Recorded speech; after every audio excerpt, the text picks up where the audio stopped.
Okay, in this video, I want to explain in the clearest terms I'm able to muster why Trump's blanket country tariffs, China, Mexico, Canada, I want to explain why these blanket tariffs will not work the way that Trump and MAGA think they will. And I will tell you when and how tariffs can work.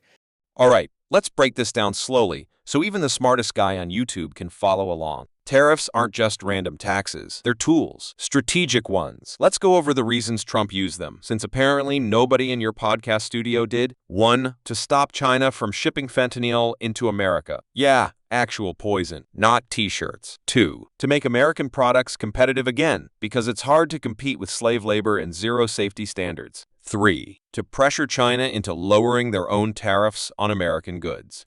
Fair trade. 4. To bring jobs back to America. When imports get expensive, investors stop looking overseas and start building here. That's called reshoring. 5. To balance it out with tax credits for American companies, so the consumer isn't left holding the whole bag. It's not magic. It's not instant, but it's a hell of a lot smarter than letting the Chinese Communist Party control our factories, meds, phones, and kids' apps. You said blanket tariffs don't work. But funny enough, they worked just fine when Canada and Mexico came crawling back to the table. Ever heard of USMCA? So if you're still with me, let's break this down like we're explaining it to someone who read half a Wikipedia page and started a podcast. Now let's go over the 5 reasons why tariffs actually work, explaining it in ways even Pakman can understand. 1. Stop China from sending fentanyl into the U.S. This isn't just about trade. It's about saving American lives. China was the top source of chemicals used to make fentanyl, a synthetic drug killing tens of thousands of Americans every year. Diplomacy didn't work. Warnings didn't work. So Trump used economic pressure, tariffs. The message was clear. You want access to the American economy? Then stop sending the ingredients that are killing our people. Tariffs became a tool of national defense. And it worked. In 2019, China agreed to classify all fentanyl analogs as controlled substances, something they resisted for years. So while critics want to argue about economic models, real Americans were dying. Trump used the one thing China actually cares about, money, to make them listen. 2. Make U.S. products competitive against cheap Chinese imports. When imported goods are dirt cheap, it's not because they're magically efficient. It's because someone in another country is working for pennies, sometimes in horrible conditions, with zero labor laws. Now imagine an American worker making something as simple as a pillow. He's proud of it. He works hard. But then Walmart starts stocking the shelves with $5 Chinese pillows made in a sweatshop. His American-made pillow can't compete on price, so it just sits there. And guess what happens next? No sales equals no revenue equals layoffs. That guy loses his job. Multiply that by thousands of workers across thousands of products, and you've got a nation full of people who want to work but can't. A jobless America is a dying America. Tariffs make sure that when you buy a pillow, a shirt,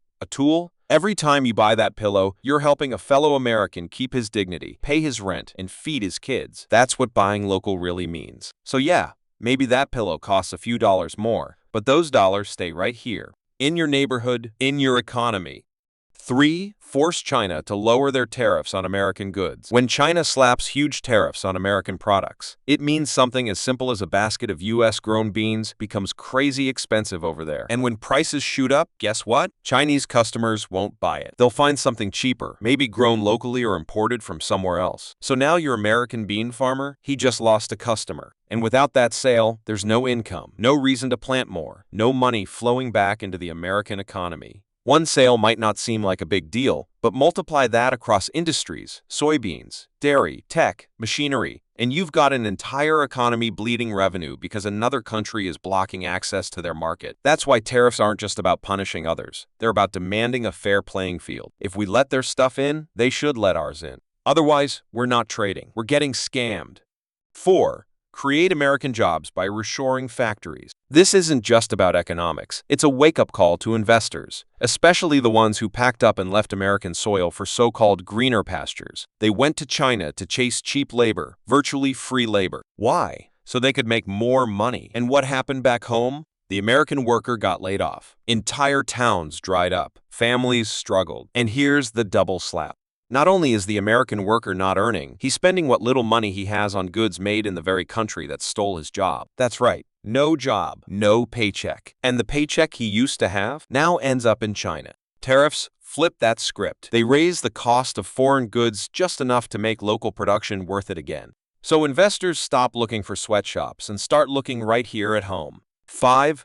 Give tax breaks to U.S. companies that come here and stay here. And now a simple explanation for those who forgot Econ 101. The left loves to say Trump gave tax breaks to his billionaire buddies. Okay, fine. But what they conveniently forget is this: if those tax breaks come with conditions, like passing savings on to American consumers, investing in U.S. jobs, or keeping operations on U.S. soil, then guess who benefits? America. Lower taxes mean companies stay, build, and hire. If they pass those savings on, whether through lower prices, better wages, or local expansion, we win. That's not a handout to billionaires, that's a strategic partnership. The goal isn't to make rich people richer. The goal is to incentivize the right kind of behavior, building America back up. And if all the parts work, tariffs, tax breaks, domestic investment, it creates a self-reinforcing loop. Jobs, production, circulation of dollars within the U.S. economy. So please tell me where I'm wrong, and explain it without sounding like you skipped the whole class.